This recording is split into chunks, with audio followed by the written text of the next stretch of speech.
Hey everyone, welcome back to the channel.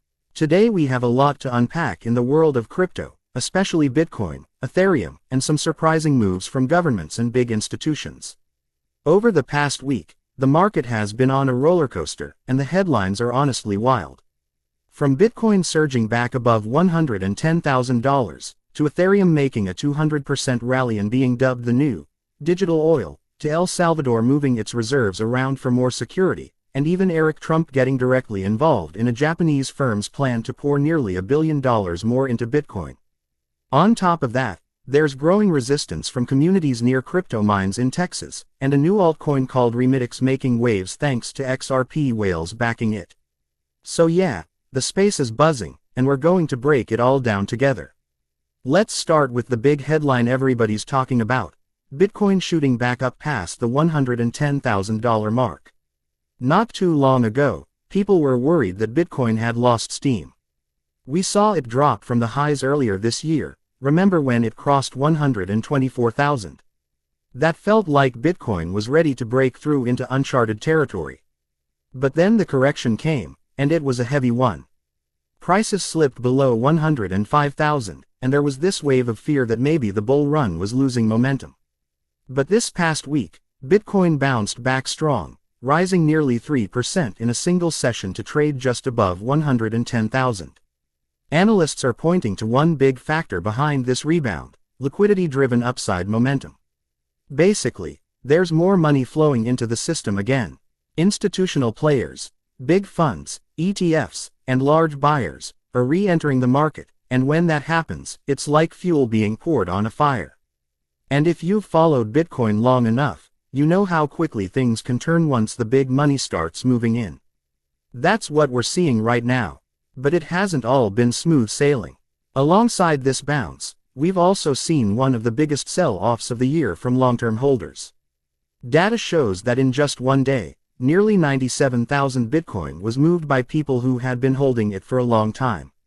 That's the single largest day of long-term holder spending in 2025. And when whales or OG holders start to unload that kind of volume, it creates serious bearish pressure.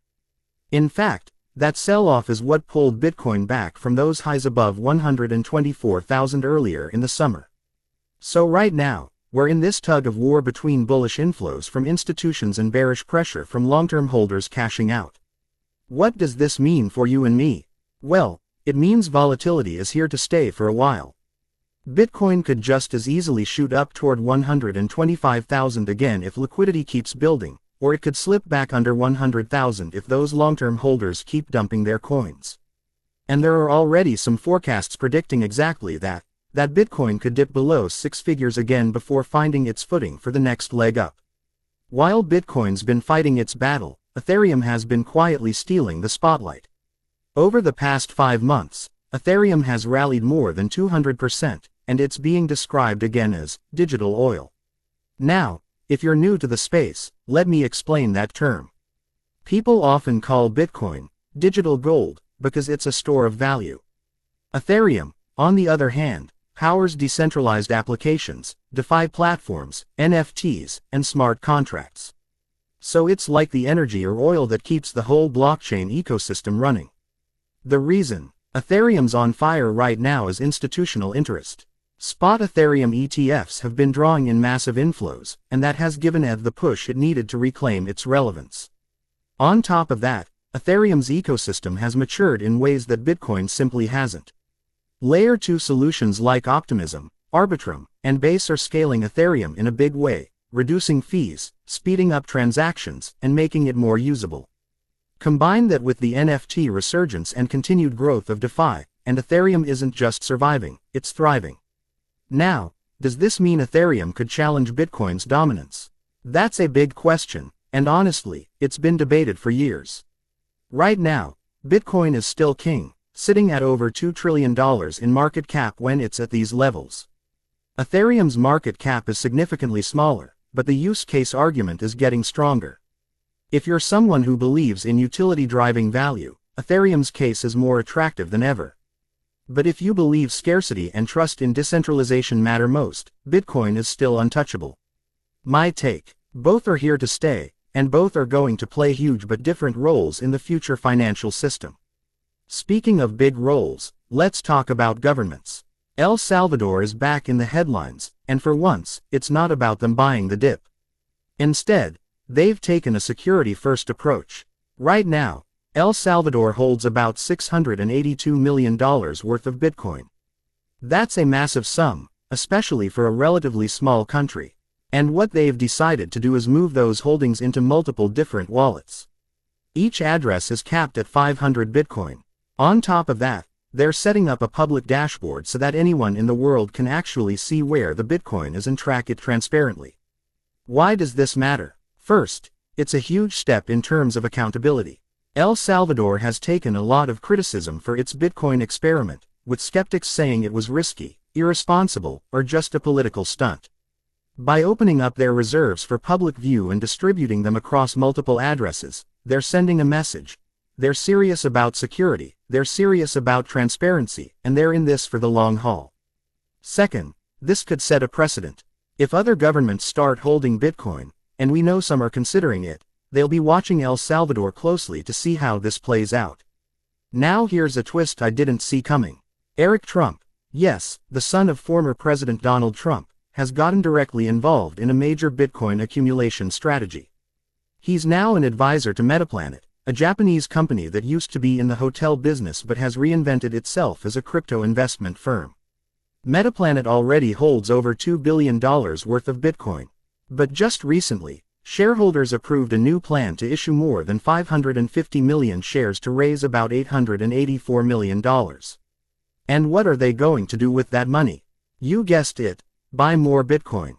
This is massive because it shows how mainstream politics, big-name families, and corporate strategies are blending with Bitcoin in ways we haven't seen before.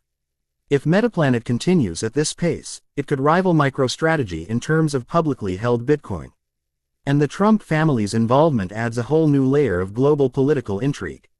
Some will see this as a bullish sign, that if people with influence are buying, the future must be bright.